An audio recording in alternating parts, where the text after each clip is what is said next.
প্রথমে একটা সুখবর দিয়ে আপনাদের শুরু করি। আপনাদের নেত্রী, বাংলাদেশের প্রধানমন্ত্রী শেখ হাসিনা সীমান্তের কাছাকাছি পৌঁছে গেছেন। কোথায় আছেন আমি জানি, কিন্তু সেটাই বলবো না। বুঝতেই পারছেন, সুরক্ষার কারণে সেটা বলা যাবে না। এখন তিনি সময় অপেক্ষা করছেন। আপনারা যে দীর্ঘ সময় পার করেছেন, 7 মাস 7.5 মাস, তার অন্তিম মুহূর্ত এসে উপস্থিত হয়েছে এবং আপনারা নিশ্চিন্ত থাকুন, কয়েকদিনের মধ্যে অবস্থার সম্পূর্ণ পরিবর্তন হবে এবং আপনারা দেখতে পাবেন যে একটা পরিবর্তিত বাংলাদেশ, যেখানে আবার সূর্যোদয় আবার নতুন করে হবে। এখন গতকালকে সেনাপ্রধান একটা মিটিং করেছেন, আজকে আবার একটা মিটিং হচ্ছে। সেই মিটিং এ সমস্ত কোর কমান্ডার যারা রয়েছেন জিওসিএমসি, তাদেরকে ডাকা হয়েছে, বিভিন্ন দপ্তরের লোকেদের ডাকা হয়েছে। এখন এই নিয়ে প্রচুর মিটিং চলছে। গতকাল রাত থেকে বিভিন্ন ক্যান্টনমেন্ট থেকে সমস্ত সেনারা ধীরে ধীরে ঢাকার উদ্দেশ্যে রওনা হয়েছেন। কিছু ঢাকায় পৌঁছেছেন, কিছু মাঝপথে রয়েছেন, কিছু রওনা হচ্ছেন।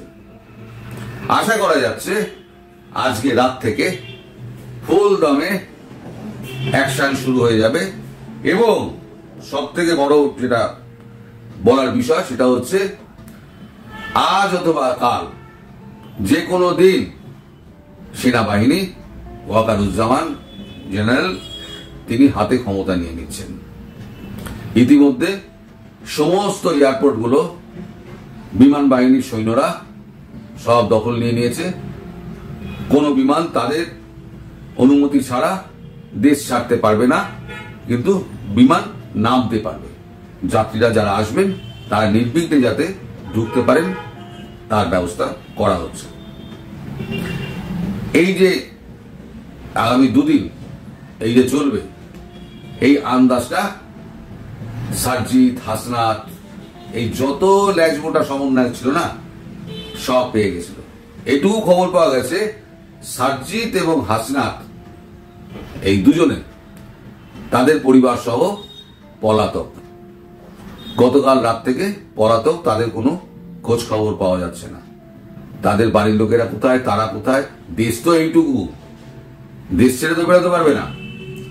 যেখানেই লুকিয়ে থাকুক সে ধরা পড়বে, আর ধরা পড়লে কি হবে তা আপনারা অনুমানই করতে পারছেন।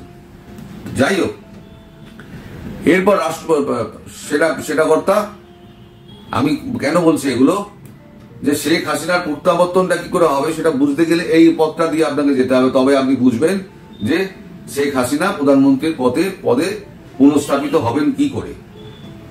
এই সমস্ত প্ল্যানটা কিন্তু চোখে দেওয়া আছে ইউএস এবং ভারতের। সেই প্ল্যান অনুযায়ী কাজকর্ম করছেন আমাদের ওয়াকারুজ্জামান।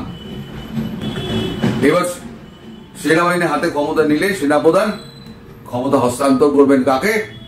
না, রাষ্ট্রপতিকে। রাষ্ট্রপতি তখন সরকারিভাবে তার ক্ষমতা বলে এমার্জেন্সি জারি করবেন। এমার্জেন্সি জারি করার পর তারপরেতে একটা আইন করে দিয়ে, বিশেষ আইন তার ক্ষমতা বলে তিনি প্রধানমন্ত্রী শেখ হাসিনাকে তার চেয়ারে বসিয়ে দেবেন। তার আগেও কতগুলো কাজ রয়েছে। এখন এই ক্ষমতা তো অর্পণ হবে। শেখ হাসিনা যেমন আমাদের দেশের মনমোহন সিং, তিনি যখন অসুস্থ হলেন তিনি 6 মাস অফিস যেতে পারেননি। তার একটা বুকে সার্জারি হয়েছিল, অফিস যেতে পারেননি। তিনি কি প্রধানমন্ত্রী থাকেননি? তার আগে যিনি প্রধানমন্ত্রী ছিলেন, তার আগে প্রধানমন্ত্রী ছিল আমাদের বাজপেয়ী সাহেব। সেই বাজপেয়ী সাহেব যখন তার নি রিপ্লেসমেন্ট হয়, তিনি 9 মাস অফিস যাননি, তার প্রধানমন্ত্রীতে চলে গেছিল। ভারতবর্ষ 140 কোটি দেশ, সেই দেশের প্রধানমন্ত্রী যদি ছুটি নিতে পারেন, তাহলে শেখ হাসিনা প্রধানমন্ত্রী হিসেবে ছুটি পাবেন না কেন? তিনি ছুটি দিতে গিয়েছিলেন কারণ তিনি তো পদত্যাগ করে যাননি। তিনি এসে আবার ক্ষমতায় বসবেন, ক্ষমতায় বসে তিনি আবার দেশ শাসন করবেন। আমার চিন্তা হচ্ছে এই ইউনূস চাকে নিয়ে। এই ইউনূস চা কি হবে? আপনারা জানেন, বহুদিন আগে থেকেই আমি বলে আসছি যে জ পলায়তি সজীবতী, ইউনূস চা আপনি পালান।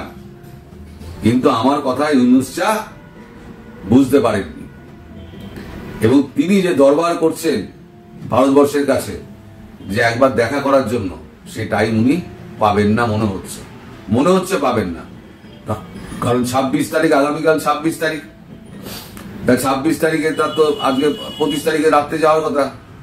তার আগে সেনাবাহিনী যদি তাকে অ্যারেস্ট করে নেয়, তাহলে পরে তার চীন যাত্রা হলো না, সে জায়গায় তার জেল যাত্রা হবে, এবং জেলের লোভসে কিছুদিন খাওয়ার পর তিনি বুঝতে পারবেন যে চিন্ময় প্রভু তার কতটা কষ্ট হয়েছে, তাকে কি অন্যায় ভাবে আটকে রাখা হয়েছিল। এই যে যত আমাদের আওয়ামী লীগের যত কর্মী, যত হিন্দু মাইনরিটি যত লোকজন রয়েছে, তাদেরকে ধরে ধরে সমস্ত মেরে তাদেরকে জেলে পুরে দেওয়া হয়েছে। এইবারেতে এরা বুঝতে পারবে যে কত ধানে কত চাল। জেলে ঢোকানো সহজ, কিন্তু জেলে থাকা কিন্তু খুব কঠিন। এখন আমি যখন প্রথম বলতে শুরু করেছিলাম 6 মাস আগে যে শেখ হাসিনা প্রধানমন্ত্রী হিসেবে মার্চ মাসের মধ্যে ফিরবেন, অতি বড় আওয়ামী লীগ সমর্থকও তখন কিন্তু অবাক হয়েছিলেন যে আপনি এই সময় এটা বলছেন কি করে। আমি তো গণৎকার নই, আমি কোথাও একটা খবর পেয়েছিলাম যে এটা 6 মাসের প্রজেক্ট, 6 মাসের মধ্যেই শেষ হবে। শুধু ট্রাম্প আগেই শেষ হয়ে যেত, ট্রাম্প বাবু মধ্যিখানে ঢুকে পড়াতে একটু যা লেট হয়ে গেল, এর বেশি কিছু হয়নি। তবে মার্চের মধ্যেই প্রধানমন্ত্রী ঢুকে যাবেন, অন্তত তিনি আমার কথাটুকু রাখবেন, এটুকু বিশ্বাস আপনাদের প্রধানমন্ত্রীর ওপরে আমার আছে। আর আপনাদের কাছে আমার একটা বিনীত অনুরোধ রইল, আপনারা অতি উৎসাহী হয়ে একেবারেই কোনো সরকারি সম্পত্তিতে হাত দেবেন না, কোনো প্রাইভেট সম্পত্তিতে হাত দেবেন না। এটা হচ্ছে আপনাদের মানে দেশের সম্পদ। ইউনিসেফ গ্রামীণ ব্যাংক আছে, আপনারা গ্রামীণ ব্যাংকের উপরে চড়াও হলেন, করবেন না। কারণ গ্রামীণ ব্যাংকটা টিকে থাকলে পরে সরকার ওটাকে অধিগ্রহণ করবে, সরকার অধিগ্রহণ করে সরকার ওটাকে চালাবে। ও যত সুযোগ সুবিধে অবৈধভাবে নিয়েছিল না, সব সুযোগ সুবিধে সুদে আসলে তুলে নেওয়া হবে। গ্রামীণ ব্যাংকের উপরে কোনো হামলা করবেন না, কোনো ব্যাংকের উপরেই হামলা করবেন না, কোনো সরকারি বেসরকারি সম্পত্তির উপর হামলা করবেন না।